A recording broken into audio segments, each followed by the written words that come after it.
Welcome everyone. Indian polity, ভারতের রাজনীতি এবং সংবিধান বিষয়ে আগের ক্লাসগুলোতে আমরা ভারতীয় সংবিধানের প্রস্তাবনা, গণপরিষদ সম্পর্কে জেনেছি। আজকে আমরা জানব ফান্ডামেন্টাল রাইটস বা মৌলিক অধিকার সম্পর্কে। নাগরিকদের মৌলিক অধিকার বা ফান্ডামেন্টাল রাইটস আমরা জানি আমাদের ভারতের সংবিধানে এটি স্বীকৃত রয়েছে। তো তার আগে আমরা একটুখানি দেখে নিই যে আমরা অধিকার বলতে কি বুঝি। অধিকার বা রাইটস, তো অধিকার হলো মূলত সমাজ জীবনের সেই সব সুযোগ সুবিধা, কতগুলো সুযোগ সুবিধা যেগুলি ছাড়া কোনো ব্যক্তির পক্ষেই তার ব্যক্তিত্বের সর্বোত্তম বিকাশ ঘটানো সম্ভব নয়, যেগুলি ছাড়া। তো এগুলোকে আমরা রাইটস বা অধিকার বলতে পারি। তাহলে এই অধিকার কি কি ধরনের হতে পারে? নৈতিক অধিকার হতে পারে, আবার আইনগত অধিকারও হতে পারে। তো নৈতিক অধিকারগুলো কি না, যেগুলো সামাজিক ন্যায় নীতিবোধের উপর ভিত্তি করে যেগুলো গড়ে ওঠে। আর আইনগত অধিকার হচ্ছে যেগুলো আইনগত অধিকার মানে আইনের মাধ্যমে যেগুলো স্বীকৃত এবং সংরক্ষিত হয়। তো আজকে আমরা জানবো হচ্ছে মৌলিক অধিকার সম্পর্কে, অর্থাৎ যে অধিকারগুলো মৌলিক, অর্থাৎ যে অধিকারগুলো ছাড়া কোনো ব্যক্তির পক্ষে সুষ্ঠু স্বাভাবিকভাবে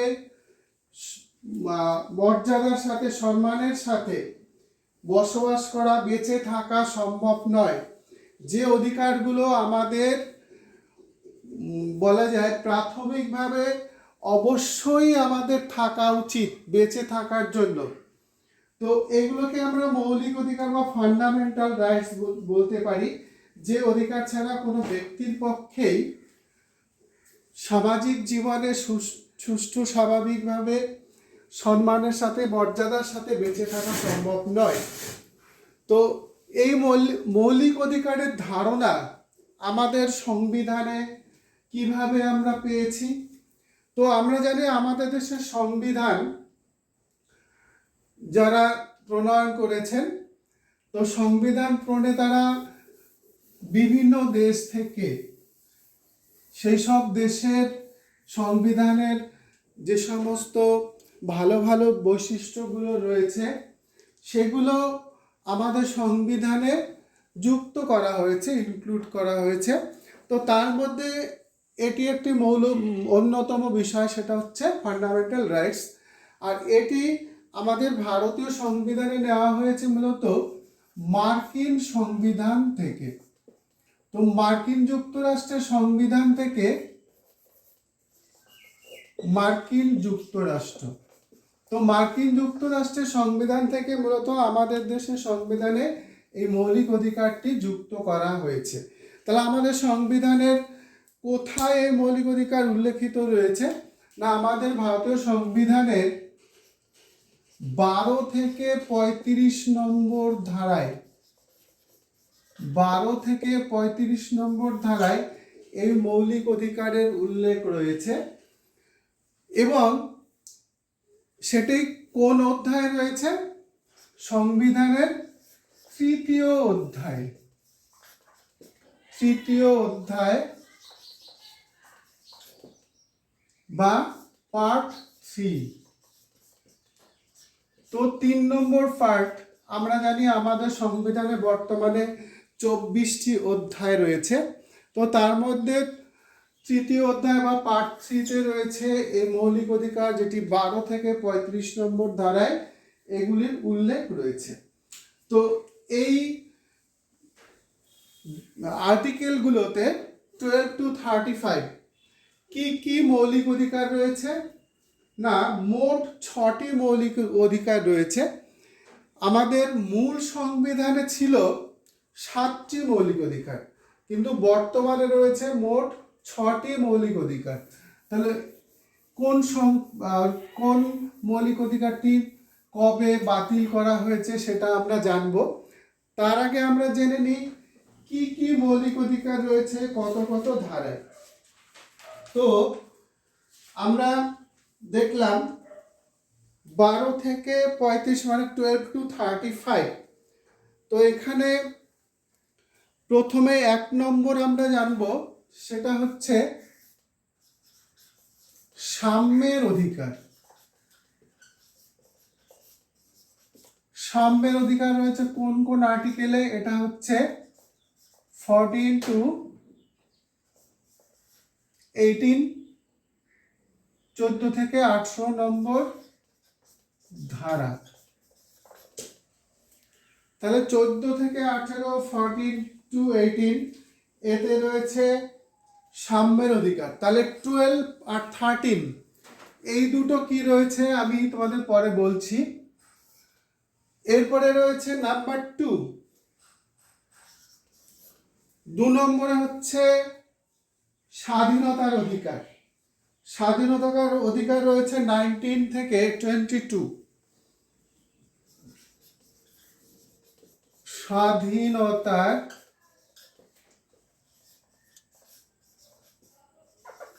অধিকার এটি রয়েছে 19 থেকে 22 নম্বর ধারা। 3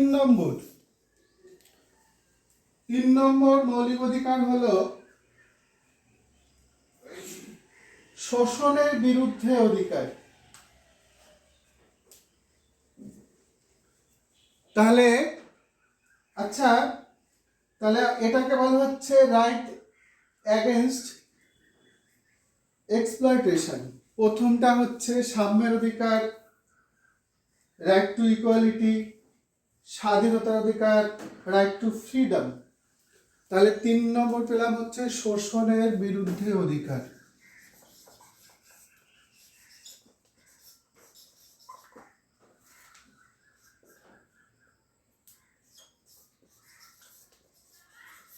শোষণের বিরুদ্ধে অধিকার কোন কোন আর্টিকেলে রয়েছে? এটি রয়েছে 23 এবং 24, 23 ও 24 নম্বর ধারা।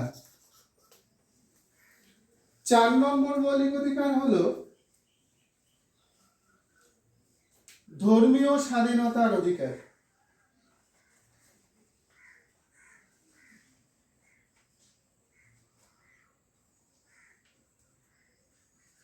ধর্মীয় স্বাধীনতার অধিকার হয়েছে নাম্বার 4।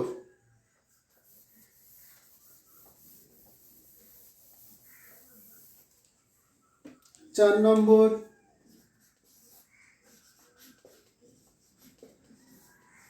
ধর্মীয় স্বাধীনতার অধিকার।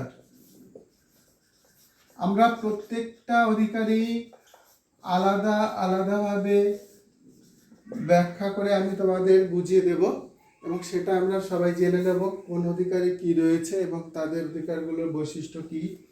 তো এটা রয়েছে 25 থেকে 28, 25 থেকে 28 নম্বর ধারায় রয়েছে ধর্মীয় স্বাধীনতার অধিকার। এরপরে হচ্ছে 5 নম্বর অধিকার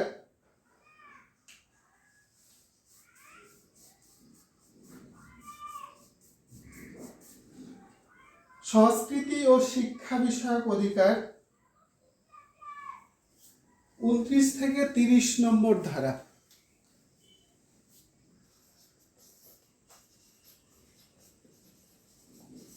সংস্কৃতি ও শিক্ষা বিষয়ক অধিকার।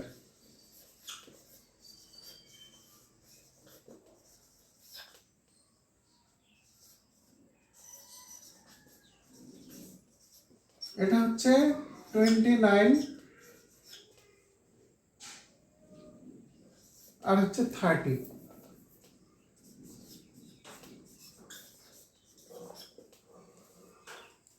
তাহলে আমি একটু আগে তোমাদের বললাম যে আমাদের সংবিধানে মোট 6টি মৌলিক অধিকারের উল্লেখ রয়েছে। তাহলে নাম্বার 6 হচ্ছে শাসনতান্ত্রিক প্রতিবিধানের অধিকার, রাইট টু কনস্টিটিউশনাল রিমেডিস। শাসনতান্ত্রিক প্রতিবিধানের অধিকার।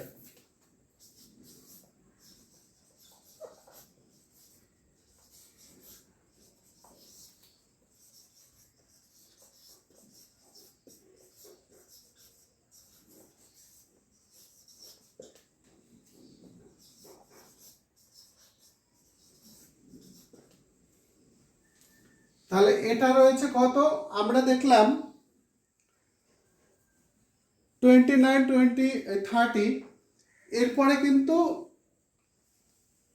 31টা নেই। 31 আমি যেটা তোমাদের বললাম, মূল সংবিধানে মোট 7টি মৌলিক অধিকার ছিল, তার মধ্যে সম্পত্তির অধিকারটিকে সংবিধানের মৌলিক অধিকারের তালিকা থেকে বাদ দেওয়া হয়, এবং এই কারণে এখন মোট 6টি মৌলিক অধিকার রয়েছে। তাহলে 31 বাতিল করা হয়েছে, 32 থেকে 35 রয়েছে শাসনতান্ত্রিক প্রতিবিধানের অধিকার।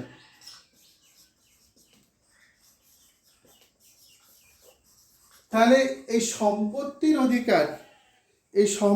অধিকার আমাদের সংবিধানের কোন আর্টিকেলে ছিল? 31।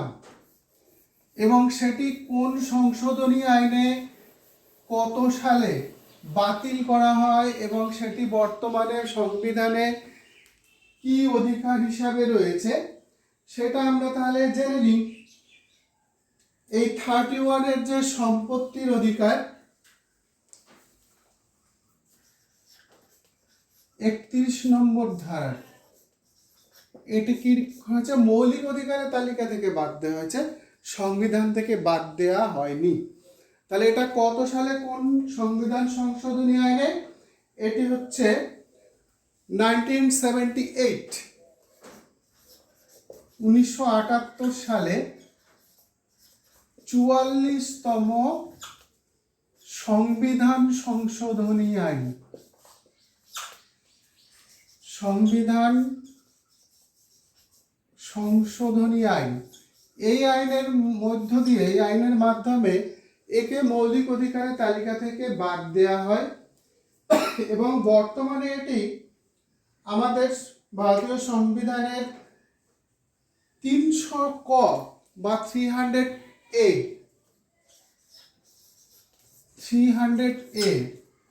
এই ধারায় কি অধিকার রয়েছে? সাধারণ আইনি অধিকার। এটা তোমরা মনে রাখবে কোন ধরনের অধিকার হিসাবে এটি সংবিধানে রয়েছে। সাধারণ আইনি অধিকার হিসাবে এই আর্টিকেলে রয়েছে 300A বা 300 ক ধারায় এটি বর্তমানে রয়েছে, মৌলিক অধিকার থেকে বাদ দেওয়া হয়েছে। এটা ছিল হচ্ছে তাহলে আমাদের সংবিধানের 31 নম্বর ধারায়। এরপরে আমরা তাহলে কি কি মৌলিক অধিকার রয়েছে সংবিধানে উল্লেখিত যে 6টি মৌলিক অধিকার সম্পর্কে জানলাম। এরপরে আর একটা বিষয় এর সাথে তোমরা জেনে নেবে যে এই মৌলিক অধিকারগুলো কিন্তু কখনোই অবাধ ও অনিয়ন্ত্রিত নয়। কিছু কিছু মৌলিক অধিকারের উপরে সংবিধানেই বিধিনিষেধ আরোপ করা হয়েছে, আবার কিছু কিছু মৌলিক অধিকারের উপরে প্রয়োজন বোধে পার্লামেন্ট আইন প্রণয়ন করেও মৌলিক অধিকারগুলো খর্ব করতে পারে, অথবা মৌলিক অধিকারের উপর বিধিনিষেধ আরোপ করতে পারে। তাহলে আমরা আর একটা বিষয় জেনে নিই, সেটা হচ্ছে আমরা দেখলাম 12 to 13 হচ্ছে ফান্ডামেন্টাল রাইটস বা মৌলিক অধিকার। 12 to 35। তো আমরা দেখলাম 14 থেকে 35 পর্যন্ত আমরা পেলাম 6টি মৌলিক অধিকার। তাহলে 12 আর 13 কোথায় গেল? তাহলে এই 12 নম্বর আর্টিকেলে 12 নম্বর ধারায় এখানে রয়েছে ডেফিনেশন অফ স্টেট বা রাষ্ট্রের সংজ্ঞা। অনেক পরীক্ষাতে প্রশ্নে দেখা যায় ভারতীয় রাষ্ট্রের একটি পূর্ণাঙ্গ সংজ্ঞা কোন ধারায় রয়েছে? তাহলে উত্তরটি হবে হচ্ছে আর্টিকেল 12 বা 12 নম্বর ধারায় ডেফিনেশন অফ স্টেট এখানে রয়েছে।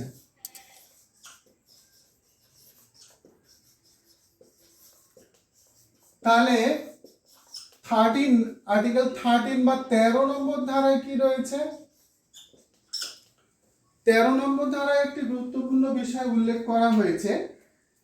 এই 13 নম্বর ধারায় বলা হয়েছে যে পার্লামেন্ট আইন প্রণয়ন করে, এক কথা আমরা বলতে পারি যে আইনসভার অবাঞ্ছিত আক্রমণ থেকে নাগরিকদের এই মৌলিক অধিকারগুলো সংরক্ষণের ব্যবস্থা করা হয়েছে। এবং বলা হয়েছে যে এই 13 এই মৌলিক অধিকারের অংশে যে নাগরিক অধিকারগুলো উল্লেখ রয়েছে, মানে আর্টিকেল 12 to 35 এর মধ্যে পার্ট 3-তে, এই মৌলিক অধিকারগুলো ক্ষুণ্ণ করে পার্লামেন্ট কোনো আইন প্রণয়ন করতে পারবে না। তাহলে এই মৌলিক অধিকার হরণ করা হয় বা ক্ষুণ্ণ করা হয় বা রদ করা হয়, এমন কোনো আইন পার্লামেন্ট প্রণয়ন করবে না। যদি কোনো আইন এই মৌলিক অধিকারের বিরোধী হয়, তাহলে সেই আইনটি সম্পূর্ণভাবে অথবা আংশিকভাবে, মানে অসঙ্গতিপূর্ণ অংশ, সেটি বাতিল হয়ে যাবে, এটি বলা হয়েছে। তাহলে আমরা ভারতীয় সংবিধানের 12 to 35 এতে কি কি মৌলিক অধিকার রয়েছে সেগুলো জানলাম। আমরা পরবর্তী ক্লাসে এই মৌলিক অধিকারগুলো প্রত্যেকটা সম্পর্কে আমরা বিস্তারিতভাবে জানব।